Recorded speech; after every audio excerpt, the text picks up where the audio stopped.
Waalaikumsalam warahmatullahi. حمدا كثيرا طيبا مباركا فيه كما يحب ربنا ويرضى. أشهد أن محمدا عبده ورسوله لا نبي بعده. الله وشفيعنا وقدوتنا وإمامنا محمد وعلى آله وصحبه ومن تبعهم بإحسان إلى يوم الدين أما بعد. Sahabatku jamaah Majelis Surga Indonesia yang dirahmati Allah, alhamdulillah kita bersyukur kepada Allah atas semua nikmatnya, nikmat yang lalai bersyukurnya, nikmat yang jika kita mensyukurinya maka Allah janjikan akan kepada Nabi kita baginda Rasulullah SAW beserta keluarganya, para sahabat, dan juga mudah-mudahan kita termasuk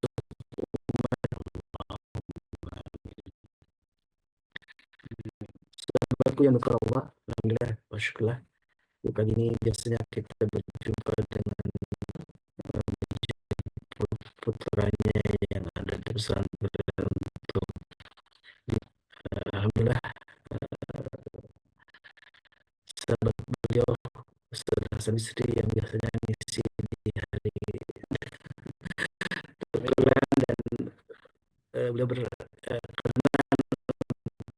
bertukar itu tempat untuk sementara di pekan ini, dan insya Allah beliau akan mengisi ruqyah syariah di hari Jumat, dan Tuan Guru Suparman akan mengisi di hari di hari Sabtu, maaf, untuk sebuah kajian ngaji kitab ya. Kita biasanya di kitab At-Tadhkirah karya Imam Al-Qurtubi. Tentu sebelum masuk ke kajian, kami selalu mengingatkan tentang keutamaan hari Jumat ya. Ini hari Jumat Sayyidul Ayyam yang disebut oleh Rasulullah, begitu banyak fadilahnya ya. Banyak amal-amal sunnah yang bisa dilakukan di hari Jumat ini. Tentu kalau bagi laki-laki ada sholat Jumat yang memang wajib ya, dan harus dihadiri. Tapi ada banyak sunnah yang bisa kita lakukan, dari mulai membaca surat Al-Kahfi ya, kemudian juga bersolawat sebanyak mungkin, karena ini menjadi sunnah yang sudah disampaikan oleh Nabi kita baginda Rasulullah alaihi wassalam. Dan sedekah menjadi salah satu juga amalan unggulan ketika dilakukan di Sayyidul Ayyam. Tentu begitu banyak keutamaannya, istiqomahan apalagi ya, istiqomahan yang setiap hari kita lakukan, bersedekah setiap subuh gitu. Apalagi di hari Jumat ini menjadi sebuah wasilah bagi kita untuk mendatangkan cintanya Allah, karena disebutkan dalam sabda Nabi yang mulia, inna min ahabbil a'mal ilallah adwamuha wa in qalla, gitu ya. Karena amal yang paling dicintai Allah itu adalah keistiqomahan wa in qalla, walaupun sedikit. Dan itulah jamaah Allah, mari sama-sama sebelum masuk kajian kita berlomba ya untuk bersedekah fisabilillah dengan mendukung program MKI, dan salah satunya amanah harta yang disampaikan kepada kami juga akan kami sampaikan. Salah satunya untuk selain kegiatan tentu kegiatan dari MKI, dari program dakwah ini akan kami juga salurkan untuk saudara di Gaza, dan juga untuk mendukung beberapa kegiatan rumah tahfidz Al-Kausar, beberapa tahfidz juga Quran Tuan Guru. Selalu banyak sekali kegiatan-kegiatan, dari mulai khitan, gratis khitan yang rutin setiap bulan kita lakukan, juga berbagai macam kegiatan yang lain. Dan mudah-mudahan kita bisa kembali juga ada uh, ruqyah bersama dengan Ustaz Hasan ya, yang alhamdulillah di uh, bulan Agustus kita sudah menyelenggarakan ruqyah bersama beliau, dengan Ustaz Hasan Bisri Hafizahullah Ta'ala, dan insya Allah mudah-mudahan kita bisa rutin, Ustaz. Mungkin bisa beberapa bulan, 2 bulan sekali atau 3 bulan sekali kita melakukan kegiatan ruqyah langsung, karena banyak juga permintaan tidak hanya Zoom, karena itu mungkin ada keterbatasan misalnya. Ketika ada permintaan jemaah, Ustaz pengen nih di ruqyah secara online gitu ya, yaitu nanti ada bermacam syarat dan ketentuannya, tidak sembarang gitu meruqyah. Ketika ada memang gangguan atau ada gejala yang ini khawatir, ketika ada satu reaksi yang eh, tidak bisa terkendali gitu ya, menjadi membahayakan. Jadi karena itulah selalu diingatkan, mungkin hanya deteksi aja, mungkin ya deteksi, kalau ternyata ada persoalan, betapa ini yang memang penting harus urgen segera dibawa ke perukia gitu ya. Tapi insya Allah nanti juga insya Allah Ustaz Hasan Bisri berkenan ya sekali-kali kita bikin secara online gitu ya, mungkin cuman 15 menit gitu kan untuk pendeteksi, dan alhamdulillah kita sudah dibekali oleh banyak ilmu ya oleh Ustaz Hasan Bisri tentang bagaimana kita memahami lebih dulu dari aspek tauhidnya, karena ini penting ruqyah ini karena berkaitan bagaimana kita sebuah keyakinan tentang bahwa Al-Quran menjadi penyembuh gitu ya. Dan inilah sebuah keyakinan yang ketika itu Allah wujudkan dalam kesembuhan karena sebuah keyakinan kepada Allah Subhanahu wa taala dan Al-Qur'anul Karim sebagai penyembuh untuk kita semua. Baik, jazakumullah Allah, alhamdulillah Ustaz Hasan sudah standby ya dari lebih awal, mungkin saya juga ketinggalan lebih dulu Ustaz Hasan Wisri ini gabung di Zoom, dan kita doakan mudah-mudahan Allah Subhanahu wa taala senantiasa berkati beliau, Allah senantiasa rahmati Amin dan ya juga Allah. sehatkan beliau dan kita istiqomahkan dalam jalan dakwahnya. Baik, alhamdulillah kita masuk ke tema yang kedua nih tentang mewaspadai sihir tapi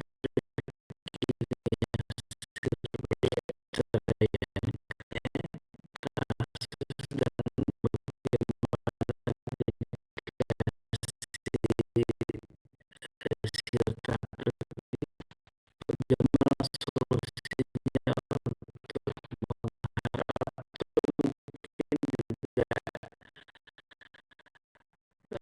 dari serangan sihir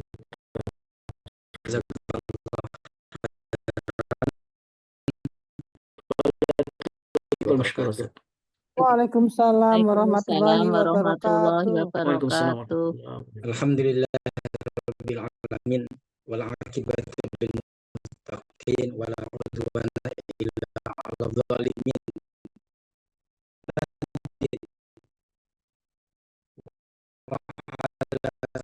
Ila yaumiddin amma ba'd. Suara gimana? Kedengaran jelas? Alhamdulillah Ustaz. Oh, iya. Alhamdulillah jelas.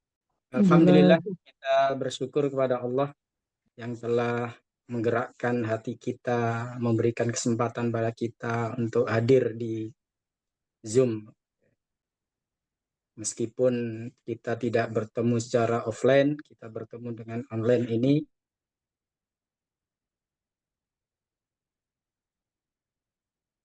Ini Ustaz, apa namanya?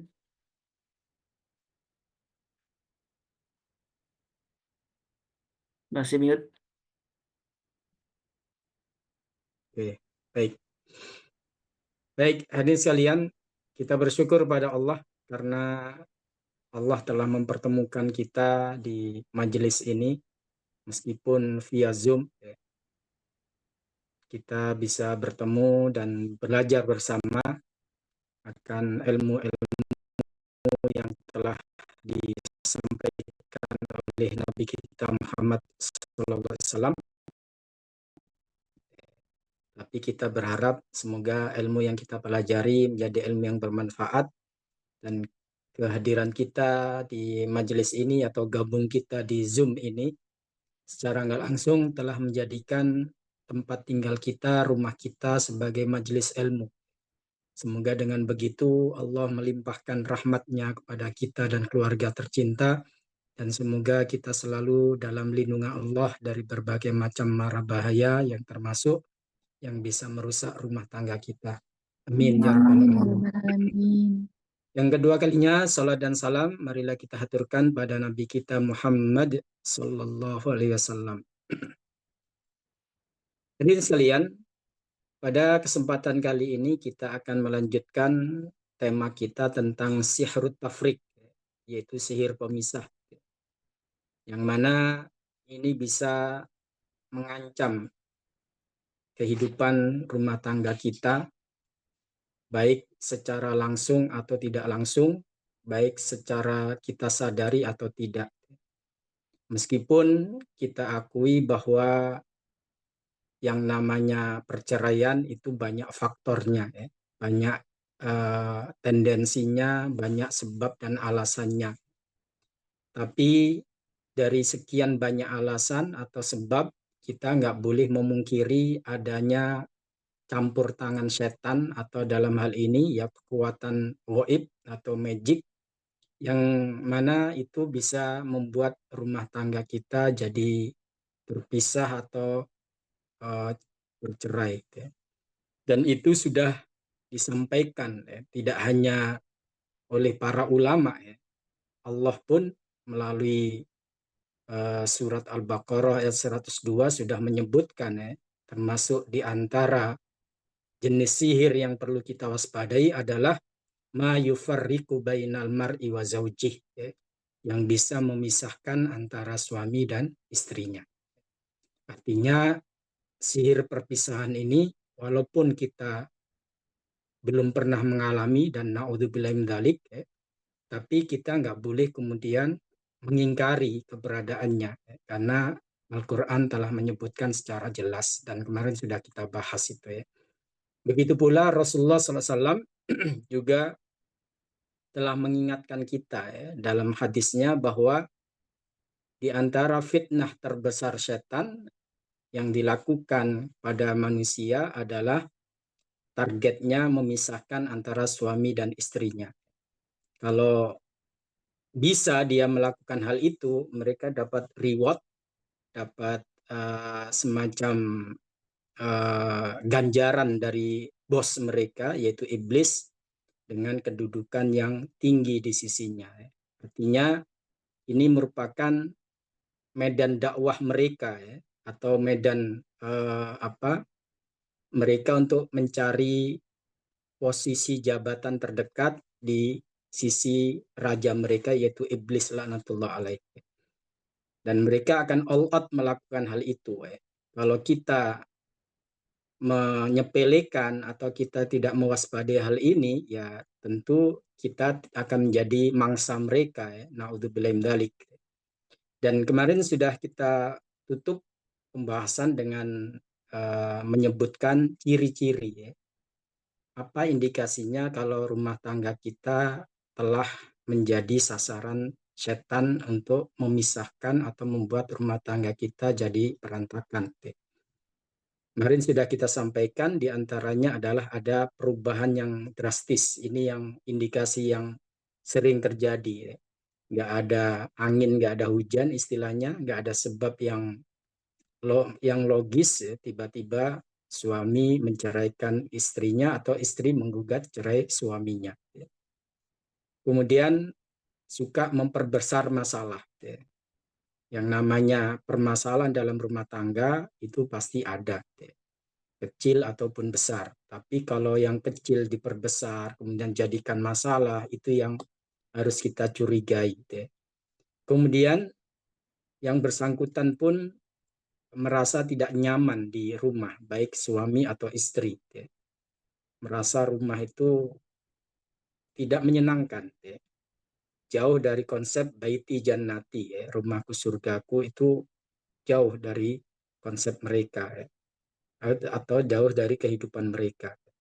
Dan ini yang membuat saling untuk tidak bertemu di rumah atau lebih nyaman di luar. Kalau sudah seperti itu, ya tinggal tunggu waktu. Naudzubillah min dzalik. Kemudian begitu pula yang bersangkutan merasa ada hal-hal yang aneh dalam dirinya, seperti perasaan benci yang tidak beralasan pada pasangan, atau ketika jauh dari pasangan tidak ada rasa kangen atau rindu, atau ketika dekat dengan pasangan bawaannya emosi, marah. Ini juga merupakan indikasi. Sehingga ketika diajak bermesraan oleh pasangan pun nggak ada gairah, nggak ada keinginan, dan cenderung menghindar. Dan kalau itu terus berlanjut, ya tinggal tunggu waktu. Itu akan menjadi bom waktu yang akan meledak setiap saat. Kemudian suka mimpi buruk, dan juga melihat sosok-sosok tertentu. Kadang sosok itu jelas, bisa jadi itu indikasi yang disampaikan oleh Allah sebagai sinyal, bahwa ada orang ketiga yang ingin merusak hubungan rumah tangga kita, walaupun kita nggak bisa memastikan ya, tapi itu indikasi yang perlu kita waspadai. Nah, dari hal-hal tersebut, jamaah sekalian, kalaupun ada yang kita rasakan dalam keluarga kita, baik secara keseluruhan atau sebagian, ya perlu kita lakukan langkah solusi ya, atau langkah untuk memulihkan kondisi tersebut agar tidak berlarut-larut dan menjadi semakin pelik atau semakin ruwet. Ya. Atau kalau memang hal itu nggak kita jumpai, alhamdulillah dalam rumah tangga kita ya, kita fine-fine saja, alhamdulillah selama ini nggak ada sesuatu yang mengindikasikan ke arah gangguan sihrut tafrik, ya bukan berarti itu akan jadi jaminan selamanya kita akan aman ya. Yang namanya setan kan berusaha untuk nyari celah ya. Cari celah bagaimana supaya kita bisa menjadi on target mereka di dalam promosi jabatan itu ya. Artinya di sini kita perlu melakukan langkah antisipatif ya, langkah preventif untuk membentengi keluarga kita dari sasaran ulah setan tersebut. Ya. Nah, sebelum kita memasuki langkah preventif ya, ini sebagai langkah solutif ya. Dan jika ya, kita merasakan ada indikasi yang nggak beres dalam rumah tangga kita, ada tanda-tanda sihir tafrik itu sudah merasuk dalam kehidupan rumah tangga kita, maka apa yang harus kita lakukan? Karena ini justru kadang-kadang menjadi petaka baru. Ya. Kenapa? Karena nggak ngerti, akhirnya justru dia mencari solusi yang salah. Ya. Entah itu dengan mendatangi tempat-tempat yang dianggap keramat, melakukan ritual-ritual di situ, atau datang ke seseorang yang mana dengan ilmu yang tidak sesuai syariat, akhirnya dilakukan tindakan-tindakan yang justru menyimpang dari syariat. Kalau itu yang terjadi, berarti kita telah salah dalam cari solusi. Itu bukan menyelesaikan masalah, tapi justru memperparah. Kalau orang bilang kita selamat dari mulut buaya, masuk ke mulut harimau. Artinya kita keluar dari bahaya satu ke bahaya yang lain. Karena ada sebagian orang yang karena merasa ini sudah di era modern, sudah di era teknologi, menganggap bahwa hal-hal seperti itu sudah nggak ada lagi. Sehingga ketika ada hal-hal aneh dalam keluarganya, mereka mencari solusi yang bersifat logis. Entah itu dengan konsultasi ke psikolog atau ke orang yang lain. Meskipun itu dibolehkan, tapi biasanya itu tidak menjadi solusi yang efektif karena memang permasalahannya bukan sekedar munculnya ketidakcocokan dalam rumah tangga itu, tapi ada biang kerok yang memang getol untuk ngipas-ngipasin yang berusaha untuk memperceraikan antara suami dan istri tersebut. Nah, disitulah yang harus kita waspadai, jangan kemudian kita masuk dalam jebakan setan. Karena apapun gangguan yang kita alami, yang mereka yang mereka inginkan dari kita adalah kesalahan dalam bersikap. Saya beberapa kali nanganin pasien, sampai ada yang akhirnya istrinya itu diambil oleh dukun tersebut. Artinya istrinya malah jadi jatuh cinta sama dukun tersebut. Padahal tadinya karena ingin menyelesaikan masalah rumah tangganya, tapi ke tempat yang salah, justru bukan solusi yang didapatkan oleh suaminya, tapi malah sebaliknya. Dan ada juga yang kebalikannya, datang ke dukun perempuan karena melihat suaminya ganteng dan kaya, akhirnya dipelet sama dukun perempuan itu. Ada kasus seperti itu. Akhirnya justru makin runyam masalahnya. Dan ada juga kasus-kasus yang naudzubillah min dzalik, akhirnya justru istrinya dijadikan objek perbuatan asusila atau cabul dari dukun tersebut. Nah, disinilah jamaah sekalian, Majelis Keluarga Indonesia rahimakumullah, kita perlu waspada. Jangan sampai ketika kita menghadapi ujian seperti itu, lalu kita salah langkah.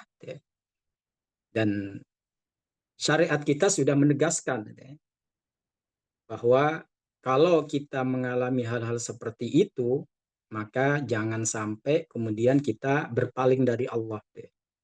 Di dalam surat Al-A'raf ayat 200, Allah sampaikan, A'udzubillahi minasyaitonirrajim, wa imma yanzaghannaka minasyaitoni nazghun fasta'id billah. Jadi kalau terjadi gangguan, apapun bentuk gangguan itu, pesan Allah apa? Fasta'id billah. Maka berlindunglah kepada Allah. Nah, disinilah jamaah sekalian, jangan sampai kemudian kita malah sebaliknya. Bukan fasta'id billah, tapi fasta'id bidukun. Atau biparanormal. Nah, ini yang harus kita fahami. Pesan Allah ini pesan yang sangat istilahnya sangat nampol kita. Jangan sampai kita salah langkah. Fasta'id billah. Kita berlindung kepada Allah. Kita mohon pertolongannya kepada Allah. Kenapa? Innahu sami'un alim. Sesungguhnya Allah itu maha mendengar, lagi maha mengetahui. Mendengar permintaan kita, mengetahui permasalahan kita, sehingga Allah akan memberikan solusi yang terbaik kepada kita. Dalam hal ini, entah itu dengan berdoa, entah itu dengan melakukan solusi yang telah diajarkan oleh Rasulullah SAW, yaitu dengan ruqyah syariah. Kemudian jamaah rahimakumullah, Majelis Keluarga Indonesia yang tercinta, di dalam surat yang lain, surat Yunus ayat 81, kalau tadi Al-A'raf ayat 200 ya. Di surat Yunus ayat 81, di situ Allah sampaikan, A'udzubillahi minasyaitonirrajim, ma ji'tum bihis sihru innallaha sayubtiluh. Jadi apa yang kalian datangkan sebagai hasil dari ritual sihir, sungguh Allah akan membatalkannya. Artinya di sini Allah lah yang mampu untuk menolong kita. Allah yang mampu, yang kuasa untuk menghilangkan pengaruh sihir dalam keluarga kita. Ini tegas, tegas yang disampaikan oleh Allah ini supaya kita nggak ada keraguan, apa iya, apa bisa. Nah, itu keraguan itu ya. Jadi jamaah sekalian, ketika Allah sudah menegaskan innallaha sayubtiluh, Allah yang akan membatalkannya, yang akan menghilangkan pengaruh sihir itu. Dari manapun sihir itu datangnya, entah itu dari orang dekat kita atau dari orang jauh, dari dukun manapun, dari daerah manapun, bahkan seandainya dari luar daerah atau dari luar negeri pun, semua itu makhluk Allah. Dan Allah pasti di atas kekuatan mereka. Makanya kalau kita mencari solusi dengan kedukun, kan dulu pernah saya sampaikan bahwa kebanyakan dukun itu ya menggunakan atau dibantu oleh kekuatan gaib, dalam hal ini adalah jin. Nah, kalau itu yang terjadi, maka kita harus pahami bahwa kekuatan jin itu berlevel-level, berbeda-beda. Bisa jadi jin yang datang atau yang dikirim untuk mengganggu rumah tangga kita, itu ternyata begitu kita datang ke seorang dukun, khodam atau pembantu dukun tersebut, jinnya kalah kuat dengan jin yang ada dalam diri kita. Artinya resiko yang akan kita tanggung pun kita tidak akan mengalami perubahan, karena apa yang terjadi ternyata tidak sesuai dengan ekspektasi kita. Jadi jin itu yang membantu dukun sudah angkat tangan duluan karena kalah kuat dengan jin yang ada yang dikirim ke rumah tangga kita tadi. Artinya di sini kalau cari backingan atau cari penolong, jangan yang tanggung-tanggung, jangan tanggung-tanggung. Langsung ke zat yang maha kuat yang tidak bisa dikalahkan oleh jin manapun, oleh setan manapun, yaitu Allah Subhanahu wa Ta'ala. Sebagaimana yang sudah ditegaskan oleh Allah sendiri. Innallaha la yuslihu amalal mufsidin. Sungguh Allah tidak akan memperbaiki amalan orang-orang yang berbuat kerusakan. Jamaah sekalian, kemudian kita bisa belajar dari apa yang pernah dialami oleh Rasulullah SAW. Beliau kena gangguan sihir dan ini kisahnya masyhur. Artinya kisah Rasulullah kena sihir atau diuji oleh Allah dengan sihir itu ada di dalam kitab-kitab hadis termasuk Bukhari Muslim. Kita nggak usah mempertanyakan lagi kevalidannya. Dan di situ jamaah sekalian yang menjadikan asbabun nuzul jadi dari turunnya surat Al-Mu'awwidhatain yaitu Al-Falaq dan An-Nas. Dan kita tahu dalam surat Al-Falaq itu di antara bunyinya adalah wa min syarrin naffatsati fil 'uqad. Jadi kita berlindung kepada Allah dari kejahatan tukang-tukang sihir yang meniup pada bulbul. Artinya di sini kalau kita mengalami gangguan seperti itu, ya solusi yang tepat kita minta kepada Allah. Caranya bagaimana? Ya dengan ruqyah itu, dengan ruqyah tersebut. Dan itu sudah dilakukan oleh malaikat Jibril. Jadi Rasulullah pernah diruqyah oleh malaikat Jibril. Ketika malaikat Jibril bertanya, ya Muhammad istakait, wahai Muhammad kamu merasa sakit? Naam, kata Rasulullah. Kemudian malaikat Jibril meruqyahnya, Bismillahi arkik, dengan nama Allah aku meruqyahmu. Jelas di sini bahasanya disebutkan bahwa malaikat Jibril meruqyah Rasulullah SAW. Artinya hadirin sekalian, terkadang kasus yang kita hadapi itu nggak bisa kita selesaikan sendiri. Ada yang bisa kita selesaikan sendiri. Mungkin kategori dari gangguan yang ada di rumah tangga kita itu ringan. Artinya dengan ruqyah mandiri kita bisa melakukan hal itu. Atau bisa mengatasi masalah tersebut. Dengan ruqyah yang kita lakukan, bacaan-bacaan yang kita baca, kemudian Allah menghilangkan gangguan tersebut. Tapi terkadang gangguan itu nggak bisa kita lakukan ruqyah mandiri, perlu dibantu. Kita semuanya tahu Rasulullah itu masternya ruqyah, artinya beliau guru dari para peruqyah. Di antara sahabat-sahabat Rasulullah pun banyak yang meruqyah. Tapi saat itu Allah mengirimkan malaikat Jibril untuk meruqyah Rasulullah. Artinya di sini terkadang kondisi tertentu kita perlu dibantu. Kalau memang sudah kita lakukan ruqyah secara mandiri, kok kita kemudian nggak merasakan ada perubahan atau belum terasa, maka nggak ada salahnya kita datang ke seorang peruqyah yang ahli untuk dibantu. Sebagaimana para sahabat dulu langsung datang ke Rasulullah SAW ketika mengalami gangguan dan diruqyah oleh Rasulullah SAW.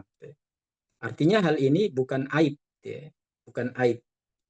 Banyak orang yang merasa kalau melakukan ruqyah itu kayaknya kita itu banyak dosa, sehingga nggak bisa melakukan ruqyah mandiri, atau kayaknya kita itu nggak pede.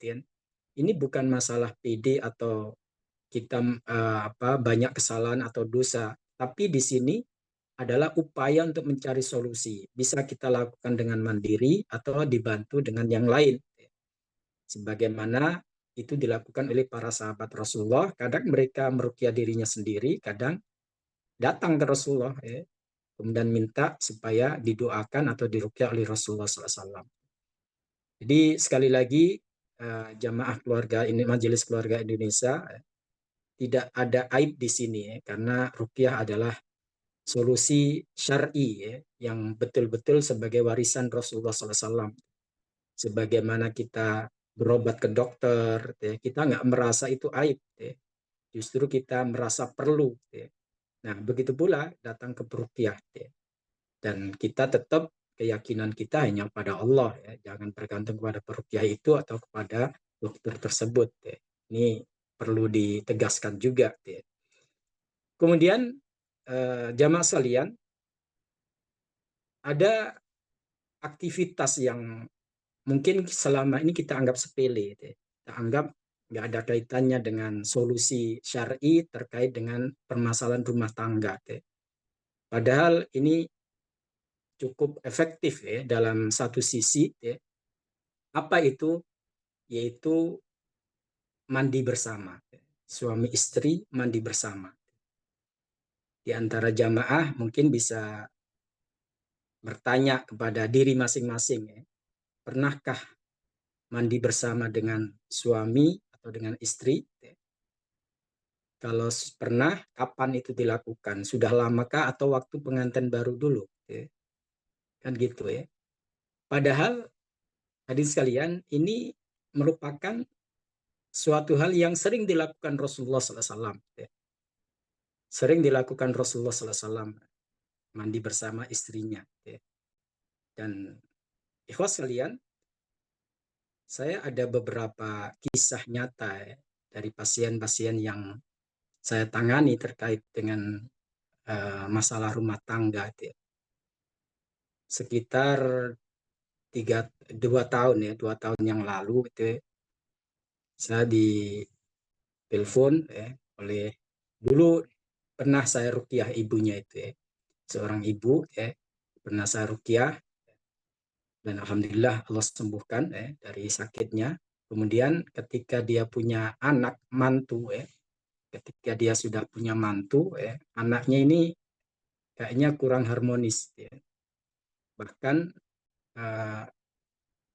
terakhir keluhan yang disampaikan itu kayak nggak ada rasa suka lagi ke pasangannya. Jadi suami itu nggak suka ke istrinya sehingga nggak ada gairah, nggak ada ingin berhubungan Hanya saja mereka ya bukan yang istilahnya temperamen emosian sehingga terjadi pertengkaran yang hebat, enggak. Biasa aja hubungan suami istri itu sebagai pasangan suami istri nggak ada cekcok-cekcok yang sangat kelihatan gitu ya. Tapi keluarnya ya kayak nggak ada gairah aja sama istrinya sehingga bisa dikatakan hubungan suami istri itu jarang sekali padahal mereka itu baru rumah tangga baru artinya pengantin baru. Kemudian saya diundang waktu itu di daerah Bintaro Saat kami ruqyah dan memang lebih baik kalau terjadi konflik atau permasalahan rumah tangga itu yang diruqyah jangan hanya salah satunya. Walaupun yang merasakan keluhan itu cuma istrinya atau suaminya, tapi lebih baik dua-duanya. Dua-duanya kita ruqyah. Karena kadang-kadang saat suami yang merasakan keluhan ketika diruqyah ternyata istrinya yang reaksi. Ada yang begitu. Atau sebaliknya, istri yang merasakan keluhan, tapi ketika diruqyah suaminya yang reaksi. Ada yang seperti itu. Maka saya anjurkan, kalau memang kita betul-betul ingin cari solusi, maka dua-duanya. Nah saat itu saya ruqyah keduanya, dan nggak ada reaksi yang frontal, nggak ngamuk, nggak muntah, atau nggak jerit-jeritan, nggak. Biasa aja. Cuma suaminya terasa kayak ketika dengar bacaan ruqyah itu, terasa ada yang panas di punggungnya, di pinggangnya. Itu aja. Nah setelah ruqyah selesai, kemudian saya sarankan, kan kita siapkan air mineral saat proses ruqyah itu entah itu di botol atau di teko atau di ember. Nanti setelah ruqyah biasanya saya sarankan untuk meminum dua-duanya suami istri itu minum air ruqyah tersebut dan sebagiannya untuk digunakan mandi bersama digunakan mandi bersama kalau memang suami istri ya. Jadi gunakan mandi bersama. Dan konsep ini ternyata dilakukan oleh Rasulullah SAW. Bunda Aisyah radhiallahu anha beliau pernah mengatakan, karena Rasulullah SAW yaghtasilu fil qadah. Rasulullah kalau mandi biasanya beliau menggunakan wadah yang terbuat dari tanah tembikar ya. Kalau istilah kita ya gentong atau bejana itu ya. Wa kuntu aghtasilu ana wa huwa fil ina'il wahid. Ini ada riwayat Bukhari dan Muslim ya. Saya dan beliau mandi bersama di satu wadah itu ya. Jadi ritual atau proses mandi bersama itu sangat dianjurkan, sangat dianjurkan. Dan ketika suami istri yang setelah saya ruqyah tadi saya pesankan untuk mandi bersama dengan menggunakan air ruqyah yang sudah kita bacakan tadi, ya. Kemudian sebelum saya pulang saya sarankan kalau dalam sepekan ini tolong dirasakan, ya. Dan sebaiknya diulang, ya. Kapan kalau memang diulang jangan terlalu jauh jedanya, ya. Paling lama sepekan lah, kalau bisa 3 hari 3 hari. Ya. Dan mereka mengatakan ya Ustaz, ya. Dan setelah 3 hari saya tanya gimana, kapan mau dilanjutkan ruqyah kedua, itu kata ibunya apa? Ibunya bilang, maaf Ustaz, di pending ruqyahnya karena anak dan mantu saya sekarang lagi honeymoon di Jogja, lagi liburan ke Jogja. Dan ternyata setelah mandi bersama tadi itu hasrat itu muncul kembali, normal kembali, untuk berhubungan suami istri tadi. Itu luar biasa. Meskipun dalam proses ruqyah itu nggak ada sesuatu yang dirasakan, tapi ternyata efek yang ditimbulkan, dan itulah kuasa Allah ya. Kita nggak tahu bagaimana Allah menyelesaikan masalah yang mereka alami atau yang mereka rasakan, tapi Allah Maha Kuasa untuk memberikan solusi ya. Jadi jamaah sekalian, ini terkadang kita anggap sepele, bahkan tidak jarang pengantin lama yang kayak kita itu merasa kayaknya sudah nggak zamannya lagi mandi bersama, itu kan untuk pengantin baru Ustaz ya. Padahal enggak ya.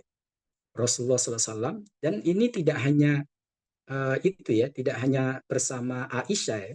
Selama ini yang kita dengar kan Rasulullah dengan Aisyah itu mandi bersama ya. Padahal tidak ya. Rasulullah juga kadang mandi bersama dengan istri yang lain selain Aisyah. Dan itu kita bisa dapatkan dalam riwayat Imam Bukhari ya. Sahabat Ibnu Abbas itu ponakannya istri Rasulullah yang bernama Maimunah. Ya. Itu kadang Ibnu Abbas itu karena ingin tahu keseharian Rasulullah itu, ketika Rasulullah gilirannya di rumah Maimunah, Ibnu Abbas minta izin untuk bisa nginep di rumahnya, ya, supaya bisa memantau apa yang dilakukan Rasulullah bersama istrinya dalam keseharian, maksudnya bukan dalam hal-hal yang privasi ya. Nah, beliau menyampaikan, sahabat Ibnu Abbas radhiyallahu anhuma, anna Nabiya sallallahu alaihi wasallam wa Maimunah kana yaqtasilani min ina'in wahid. Kata Ibnu Abbas, Rasulullah atau Nabi sallallahu alaihi wasallam terkadang mandi bersama dengan Maimunah ya. Artinya di sini ada keterangan bahwa tidak hanya dengan Aisyah yang notabene istilahnya istri yang paling muda ya, tapi dengan istri yang lain pun Rasulullah melakukan. Dan lebih menarik lagi, ada riwayat lain masih dari Imam Bukhari, ya, dari kitab Sahih Bukhari. Ternyata istri Rasulullah yang lain yaitu Ummu Salamah juga pernah mengatakan begitu. Wa kuntu aghtasilu ana wan Nabi sallallahu alaihi wasallam min ina'in wahid minal janabah. Jadi saat kami mandi jinabat, ya, mandi setelah berhubungan, ya, itu kata Ummu Salamah, kami mandi bersama Rasulullah SAW saat mengalami jinabah itu. Ya. Artinya di sini, ikhwas sekalian, jangan sampai kemudian kita merasa, oh itu udah nggak pantas lah, kita udah pengantin tua. Padahal bisa jadi, ya, itu adalah cara kita untuk merekatkan kembali atau memesrakan kembali dengan pasangan kita. Ya. Dan kita tahu, ikhwas sekalian, gangguan suami istri itu tidak hanya terkait dengan sihir, kadang juga ain. Dan perlu diketahui bahwa ain itu tidak hanya dari orang lain.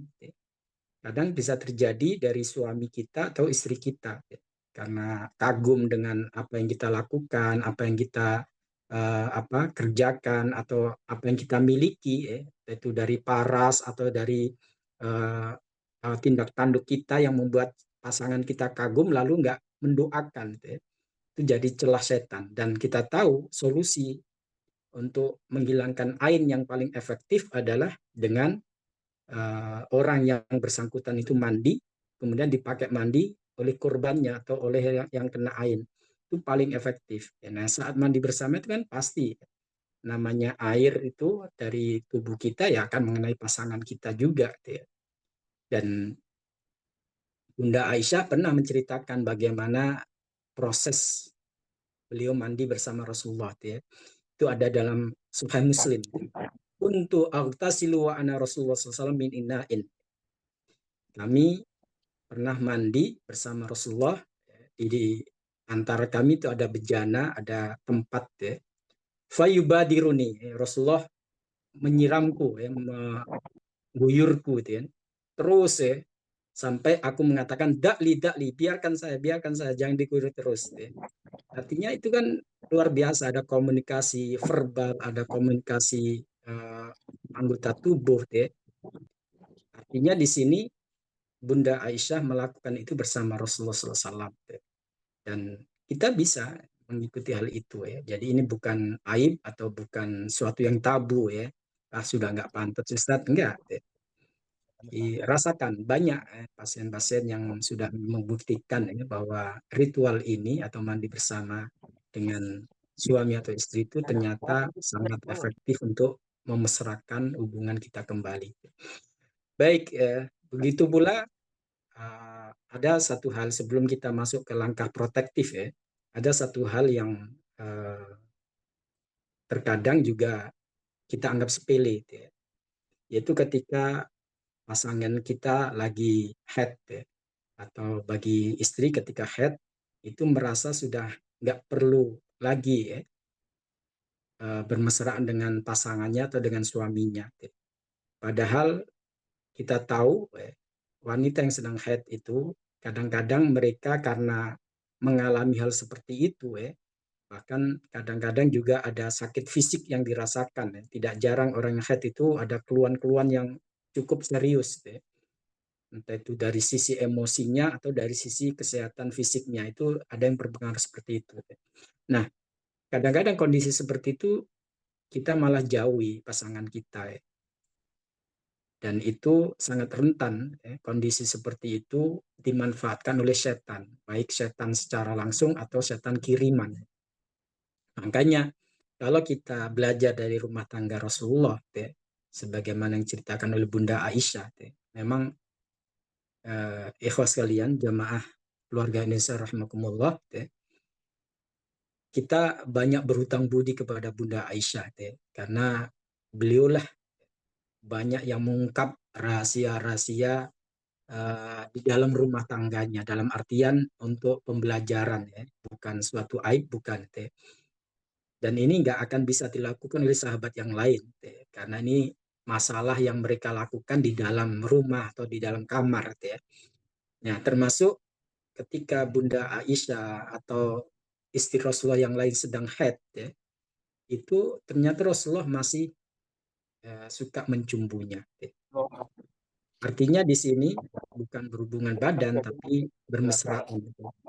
Itu ternyata bukan halangan. Kata Bunda Aisyah, idza khittu ya'murni fa'taziru. Kalau saya sedang haid dan Rasulullah ingin bermesraan, beliau memerintahkan saya untuk memakai kain penutup, yang menutupi antara di bawah perut dan lututnya. Kemudian beliau mencumbuku. Itu kata Bunda Aisyah. Artinya di sini hal seperti ini bisa kita lakukan agar hubungan antara suami dan istri itu bisa tetap terjaga kemesraannya. Karena dalam kondisi haid itu rentan, di saat istri kita tidak sholat, bahkan tidak baca Al-Quran, ataupun kadang-kadang malah nggak dzikir juga, itu bisa jadi celah bagi setan untuk melakukan aksinya. Nah, sekalian, sebagai langkah selanjutnya, kalau memang indikasi-indikasi yang kita sebutkan tadi tidak kita jumpai dalam diri kita, dalam rumah tangga kita, maka kita bisa melakukan langkah protektif. Langkah protektif di sini menjaga bagaimana supaya rumah tangga kita tetap aman. Yang pertama yang harus kita lakukan adalah banyak dzikir, banyak dzikir. Wa amurukum an tadhkurullah, kata Rasulullah, wa amurukum an tadhkurullah. Aku perintahkan kalian untuk banyak berzikir pada Allah. Kenapa? Karena perumpamaan orang berzikir itu seperti orang yang dikejar-kejar musuh, lalu dia menjumpai benteng, tempat berlindung yang kokoh, sehingga dia selamat dari kejaran musuh itu. Artinya, kalau kita ingin aman, ya kita siapkan benteng tersebut. Benteng itu adalah dzikir. Karena Rasulullah mengatakan, kadzalikal abdu la yahrizu nafsahu minasyaiton illa bidzikrillah. Hadirin sekalian, jamaah rahmakumullah, Rasulullah memberikan garansi, jaminan. Seorang hamba tidak akan mampu untuk membentengi dirinya dari serangan setan, dari kejahatan setan, kecuali dengan dzikrullah. Jadi jangan salah langkah. Ada sebagian orang yang pingin rumah tangganya aman, rumahnya nggak disatroni setan atau nggak diganggu hal-hal yang gaib, itu memasang jimat-jimat di rumah, wifik-wifik, dan itu banyak kasusnya. Meskipun sudah di era modern, saya sering menemukan. Saya kalau diundang ke rumah pasien itu untuk ruqyah rumah atau ruqyah keluarga, itu termasuk yang saya razia, yang saya amati adalah pintu-pintu rumah di atas pintu, di atas angin-angin atau di angin-angin itu sering dipasang-pasang seperti itu. Jadi ikhwas sekalian, sekitar 2 bulan yang lalu itu ada yang menelpon saya bahwa adik iparnya itu sering mengalami gangguan di rumah. Jadi ada suara-suara jam 2 dia sudah bangun karena dia berdagang. Jam 2 sudah bangun, jam 3 sudah bangun. Kadang saat bangun tuh mendengar kayak orang lagi nyuci di belakang rumahnya, di kamar mandinya. Padahal nggak ada orang saat itu, kedengeran. Begitu pula suaminya kadang dengar seperti itu. Jadi fenomena horor lah yang membuat mereka nggak nyaman. Ketika saya datang ke rumahnya untuk meruqyah, saya lihat ada yang ditempel di atas pintu gitu ya, tulisan-tulisan Arab Pegon gitu ya, yaitu yang sering disebut raja atau wifik ya. Nah, saya tanya dari mana itu? Oh, itu saat waktu itu kita ngundang orang karena kita nggak tahu ruqyah itu ya, dan kita merasa ada yang nggak beres di rumah tangga kami atau di rumah kami, ya kita ada yang rekomendasi. Saat orang itu datang ke sini, katanya sudah dipindahin jinnya. Kemudian dia pasang itu. Saya bilang justru itu jadi sumber masalah. Makanya saya pesankan segera lepas lalu bakar. Jadi setelah saya ruqyah, kemudian tulisan itu dimusnahkan. Setelah seminggu saya WA, gimana kondisi rumah? Kata yang punya rumah, alhamdulillah aman, terkendali Ustadz. Sampai sekarang alhamdulillah. Artinya kadang-kadang cara kita yang salah itu bisa mengundang datangnya setan. Ini yang nggak kita kehendaki ya. Makanya untuk membentengi cukup dengan apa yang disampaikan Rasulullah tadi ya, dzikir ya. Dzikir dan doa itu cara yang paling efektif ya. Kemudian selanjutnya ikhwas kalian, kita juga diperintahkan untuk menjadikan rumah kita itu sebagai tempat ibadah, untuk sholat, untuk ngaji. Jangan sampai rumah kita itu nggak digunakan untuk ngaji atau untuk sholat. Kenapa? Karena itu bisa mengundang kedatangan malaikat. Kalau malaikat datang, otomatis kalau memang di rumah kita ada setan, ya dia akan kabur. Dia akan kabur. Jadi di sini jangan sampai rumah kita itu kita jadikan rumah yang sepi dari zikir. Kalau pesan Rasulullah itu la taj'alu buyutakum maqabir, kata Rasulullah. Jangan kalian jadikan rumah itu laksana kuburan. Makanya di dalam hadis yang diriwayatkan oleh Imam Ibnu Abi Syaibah, Rasulullah mengatakan, "Idza adkhala 'alaika ahluk fasalli 'alaika rak'atain." Jadi Rasulullah mengatakan, apabila kamu bertemu pasanganmu, maka perintahkanlah untuk sholat 2 rakaat. Ini bagi mereka yang itu ya, terutama yang baru akad ya. Ada sholat sunnah yang diperintahkan untuk dilakukan setelah akad. Ini bisa kita pesankan kepada generasi kita, anak-anak kita ya. Ustadz yang sudah pengantin tua, apakah perlu akad baru lagi karena waktu itu nggak sholat? Enggak, ya. Nggak perlu. Ya. Jadi ya lakukanlah sholat nggak apa-apa. Ya. Jadi di sini Rasulullah berpesan seperti itu. Kalau sudah terjadi akad antara suami dan pasangan pengantin, ya, maka di antara yang dilakukan adalah sholat setelah akad itu sendiri. Ya. Ini kadang-kadang kita anggap sepele. Ya. Kenapa? Karena Rasulullah berpesan seperti itu. Ya.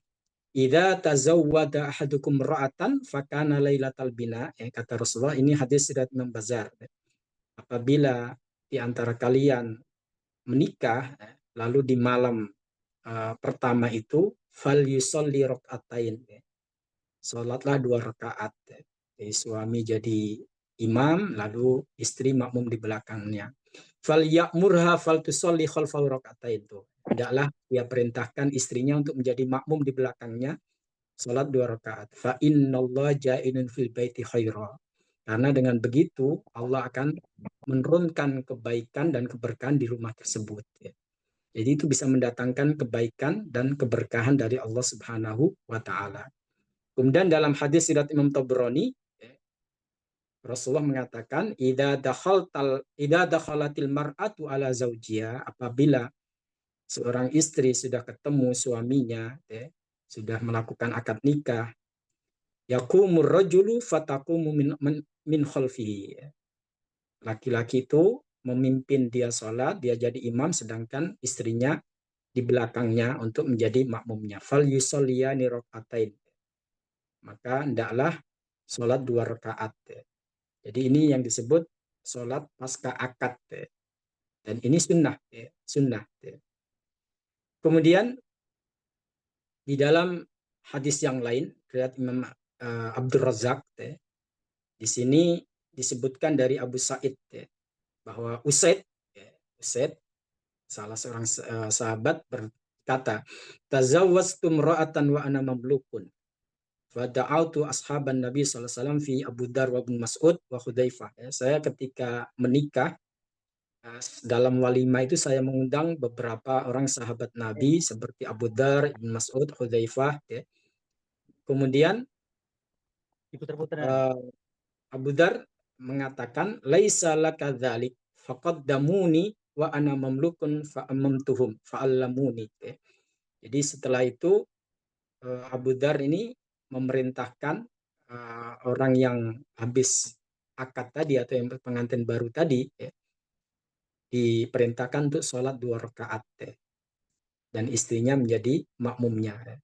Lalu wahud binasiyatiha wasalillah khaira. Setelah itu pegang ubun-ubunnya, ubun-ubun istri, kemudian mintalah atau berdoalah kepada Allah kebaikan dan mohon perlindungan dari keburukan.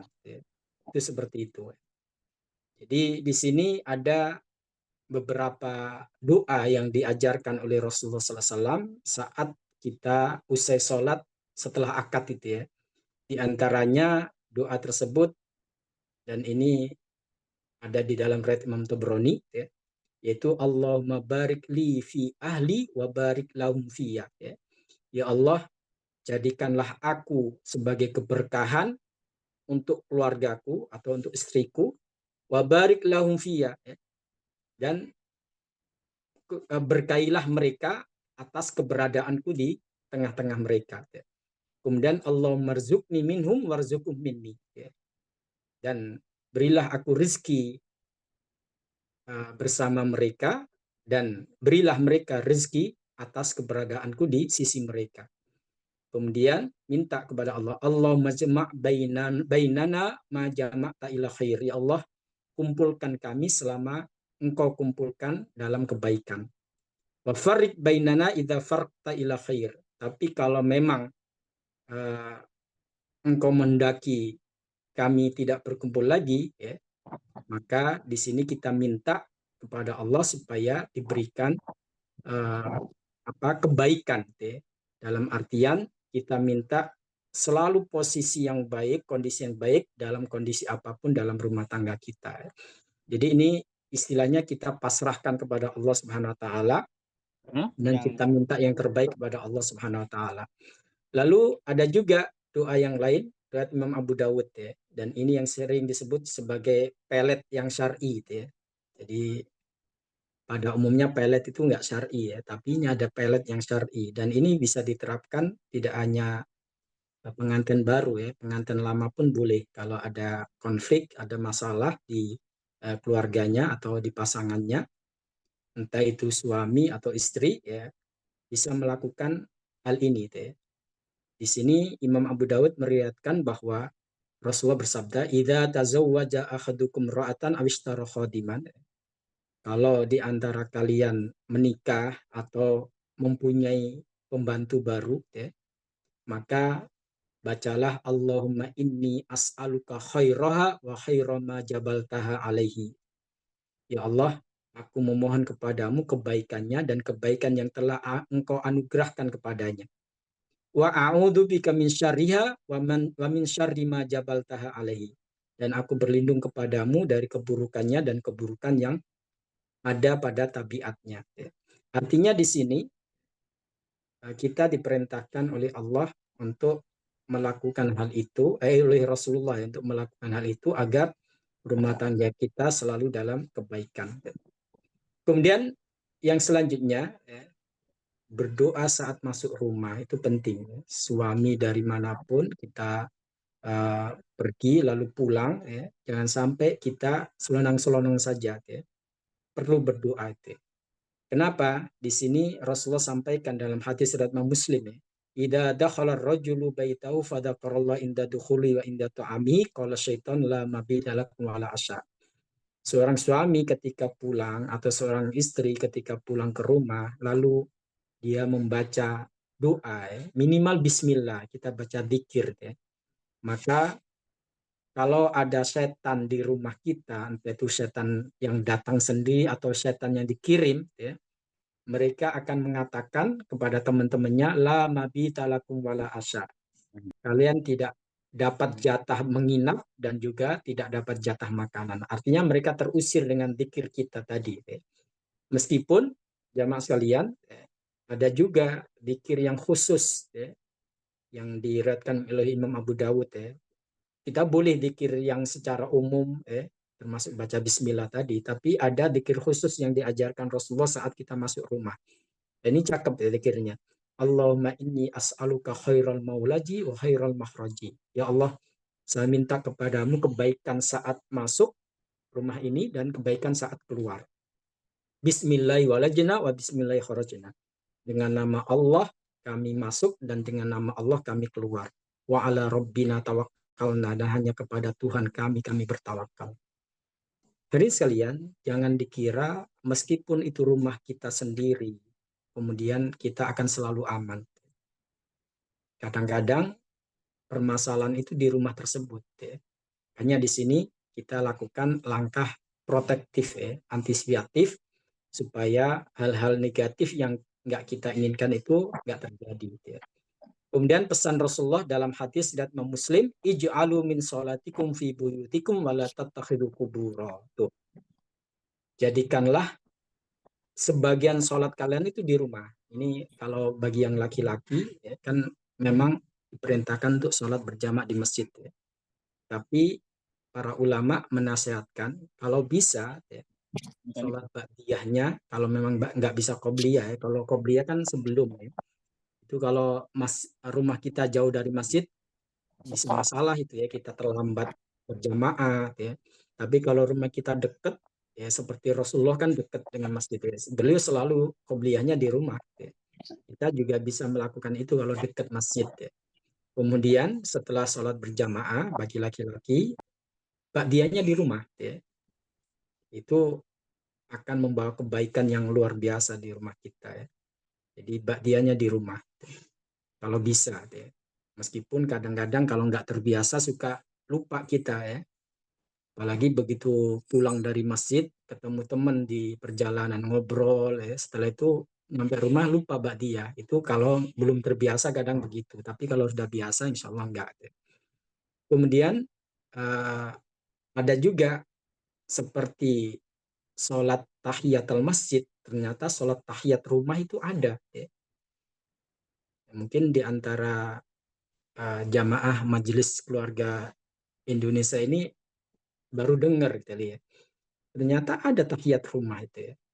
Jadi seperti tahiyat masjid ya. Saat kita masuk kita dianjurkan untuk sholat 2 rakaat ya. Dan ini hadisnya sahih ya. Anda kalau ingin membaca hal ini ada di kitab Ihya Ulumuddin karya Imam Ghazali atau di kitab Mukhtasar Minhajul Qasidin ya. Itu karya Imam Ibnu Qudamah ya. Itu merupakan ringkasan dari kitab Ihya Ulumuddin ya.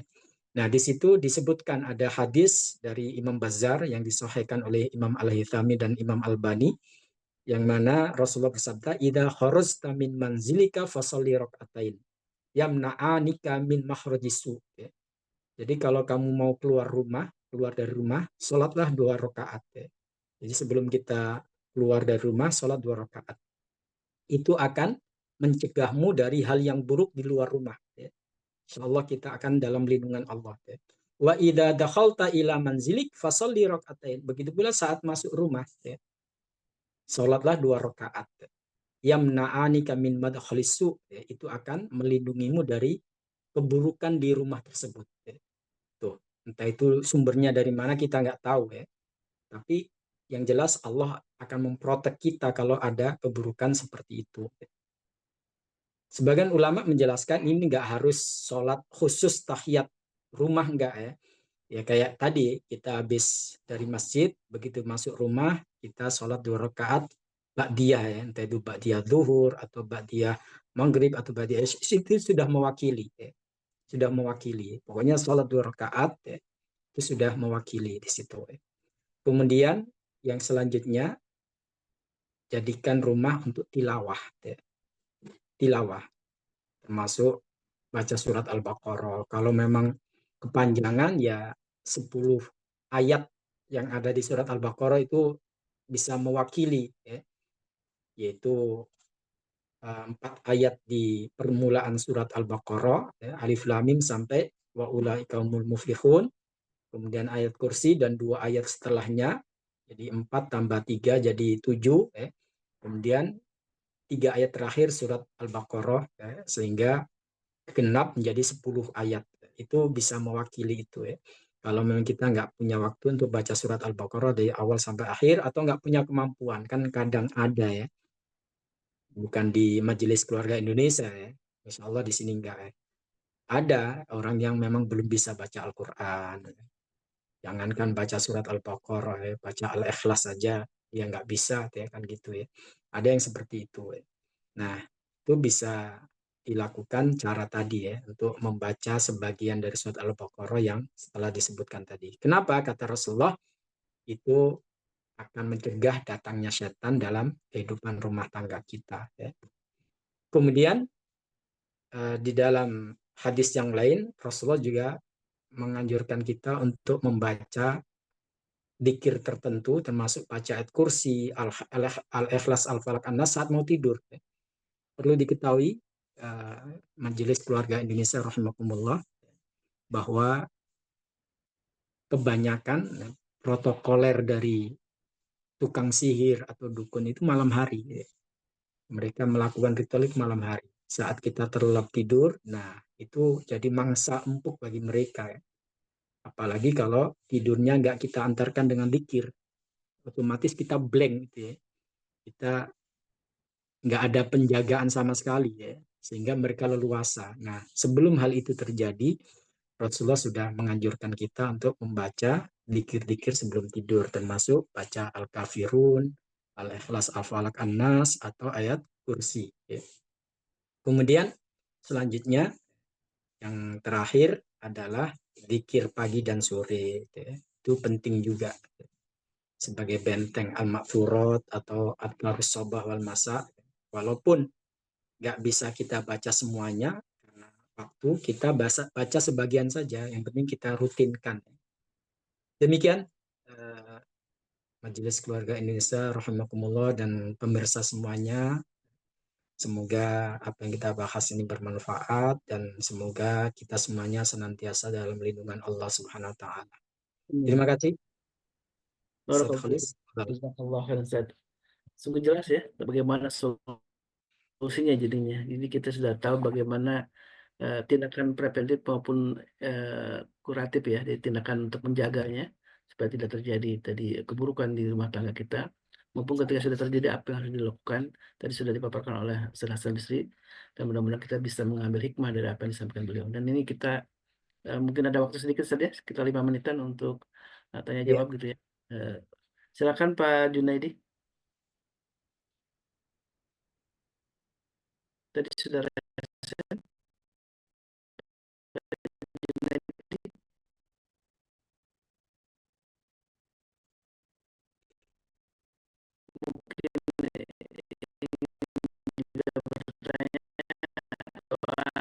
pelet syari itu.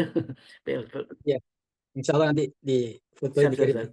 Jadi ada doa-doa yang tadi juga sampai doa masuk rumah, ternyata ada doanya karena Ya, kita supaya terhindar dari apa keburukan ya, keburukan ya, yang dari luar kemudian dibawa ke rumah, kemudian tadi ada juga disunahkan untuk sholat itu ya tahiyatul bait ya, ya, apa namanya, sholat sebuah, ada tahiyatul masjid tapi juga ternyata ada tahiyatul bait ya, ada sholat tahiyat untuk ketika kita masuk ke rumah. Eh, Satu lagi ada yang ingin bertanya? Baik, alhamdulillah, alhamdulillah kita sudah menuntaskan sebuah pembahasan tentang tema ini, dan silakan jamaah yang ingin kembali mengulang. Tadi ada beberapa pembahasannya, ada bagian-bagian apa yang dilakukan. Kita sudah rekam juga dan ada di YouTube ya. Tinggal nanti eh, apa namanya, dengarkan ulang, simak ulang, dan juga mungkin bisa di-share juga ke teman-teman yang lain ya. Yang mungkin kalau kita lihat tuh sedang ada masalah di keluarganya, ada kurang harmonis. Dan tadi tip dari Rasulullah luar biasa ya. Mandi bersama ternyata adalah bagian dari sunnah yang mungkin kita hampir jarang untuk melakukannya saat ini ya. Bunda Nadia, mungkin satu pertanyaan silakan. Assalamualaikum Ustaz. Assalamualaikum. Waalaikumsalam warahmatullah. Ya, Bu. Ustaz, mungkin nggak misalnya si suami istri ini diganggu tapi lewat anaknya, misalnya jadi anaknya rewel. Padahal kan anak itu bukannya kalau masih kecil, masih bayi itu terjaga ya. Nah, terus yang kedua, doa setelah pernikahan. Kalau misalnya kita waktu itu nggak baca, kalau baca sekarang atau tiap hari boleh nggak Ustaz? Terima kasih. Assalamualaikum. Ya, Waalaikumsalam warahmatullahi wabarakatuh. Baik, pertanyaan yang bagus dari Bu Nadia ya, Bu ya.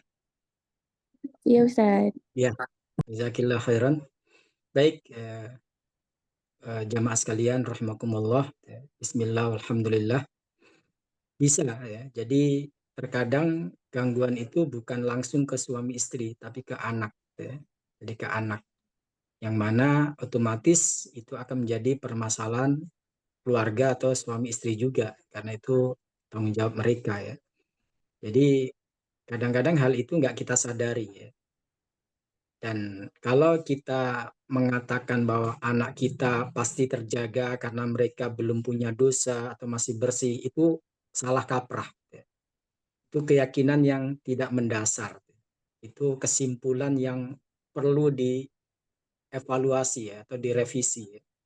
Kenapa? Karena justru anak-anak itu sangat rentan dari gangguan setan. Nanti suatu saat bisa kita bahas ya tentang gangguan setan pada anak itu ya.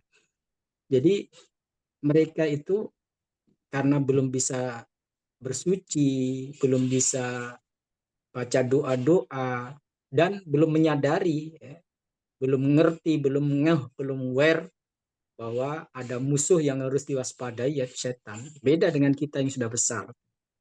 Artinya justru anak-anak sangat rentan. Jadi jangan salah salah kesimpulan atau salah keyakinan. Anak kita kan masih bersih, Ustaz, masih suci. Apa mungkin dia diganggu setan? Hadirin sekalian, Anda mungkin pernah mendengar hadis sahih ya, bahwa ketika anak lahir itu ditusuk oleh setan itu. Artinya jangankan dia sudah di dunia, baru lahir aja sudah dilakukan serangan itu ya. Kan gitu ya. Makanya kenapa orang tua diharapkan aktif untuk memohonkan perlindungan kepada Allah ya, baik anak itu saat masih dalam kandungan ya, seperti yang dilakukan Maryam ketika mengandung Isa bin Maryam ya, atau saat anak itu masih belum bisa baca doa-doa sendiri ya, orang tuanya. Makanya Rasulullah kenapa sering meruqyah Hasan dan Husain gitu ya. Padahal mereka nggak kesurupan atau nggak kena gangguan, yaitu doa perlindungan. Jadi di sini orang tuanya justru membackup ya. Nah ini kadang-kadang nggak kita sadari, apalagi sudah ada keyakinan tadi ya, anak masih bersih, nggak mungkin diganggu setan. Justru mereka sangat rentan, ya. Sangat rentan gangguan setan. Dan itu menjadi tadi, seperti yang dikatakan Bu Nadia tadi, itu sebagai mediator untuk mengganggu kedua orang tuanya. Ya. Banyak gara-gara anaknya rewel nggak karuan ketika malam hari, akhirnya suami istri berantem, cekcok. Kan banyak kasusnya gitu ya. Bahkan naudzubillahi pernah terjadi di Ciracas ya Timur, Jakarta Timur itu karena anaknya rewel di malam hari, suaminya ayahnya itu istirahatnya terganggu, ya, itu sampai dicekik tuh anaknya itu, ya, meninggal, ya, mati. Ya. Artinya di sini terkadang mereka ya jadi media ya untuk mengganggu keharmonisan kita. Nah ini kalau nggak kita sadari malah kita akan terjebak di situ ya, kita terperosok pada perangkap tersebut ya.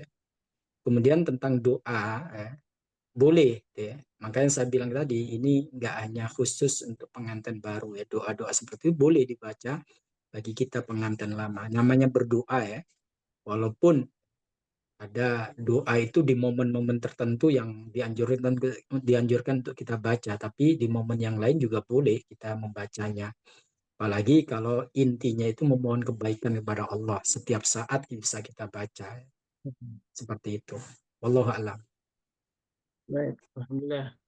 Mudah-mudahan jelas ya Bunda Nadia, dan insya Allah tema menarik Ustaz, ruqyah anak ya. Tadi Ya, bagaimana gangguan jin terhadap anak itu luar ternyata ya, harus kita waspadai, dan banyak sekali tadi disebutkan anak jadi media untuk mengganggu keharmonisan keluarga dengan cara setan-setan laknatullah alaihim ini mengganggu mereka ya, anak-anak kita ya. ya, Baik, ini tema menarik Ustaz. Mudah-mudahan di bulan depan kita bisa mengangkat tema insyaallah. tentang bagaimana gangguan jin terhadap anak-anak. Dan ini tema yang sangat cocok dengan keluarga ya, karena keluarga kita ya harus terjaga ya dari semua gangguan setan dari kalangan manusia maupun kalangan bangsa jin. Baik, jazakallah khairan Ustaz atas ilmu nasihatnya, dan mudah-mudahan kita semua mendapatkan hikmah, dan ingin Amin. yang banyak tentu di-share ya ini kajiannya ke berbagai orang yang mungkin membutuhkan, dan silakan ajak juga untuk bergabung ngaji langsung bersama Ustaz Hasan Bisri. Insya Allah mudah-mudahan Allah selalu rahmati dan berkahi beliau, dan Amin. selalu jaga beliau, dan juga untuk kita semua nih doa yang eh, penting untuk saling mendoakan sesama jamaah. Mari kita doakan, mungkin di antara jamaah ada yang sedang sakit, kita doakan mudah-mudahan Allah segera angkat penyakitnya. Dan Amin. juga Amin. kalau ada yang sedang kesulitan juga Allah berikan jalan keluar terbaik. Dan nanti ditunggu saat doanya, katanya sudah Ya, pengen insyaallah. praktekkan ini.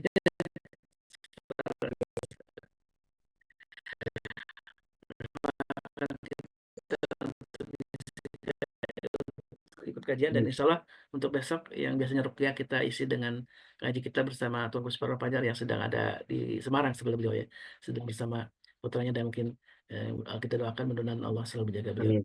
Baik, Allah, jangan lupakan ini hari Jumat, hari untuk bersedekah.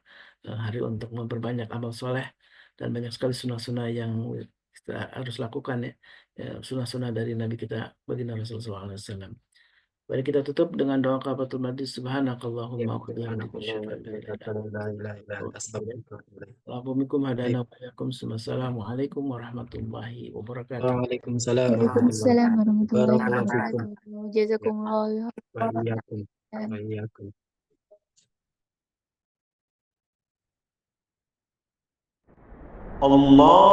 اللهم ارحمنا بالقرآن واجعله لنا إماما ونورا وهدى ورحمة. اللهم ذكرنا منه ما نسينا وعلمنا منه ما جهلنا وارزقنا تلاوته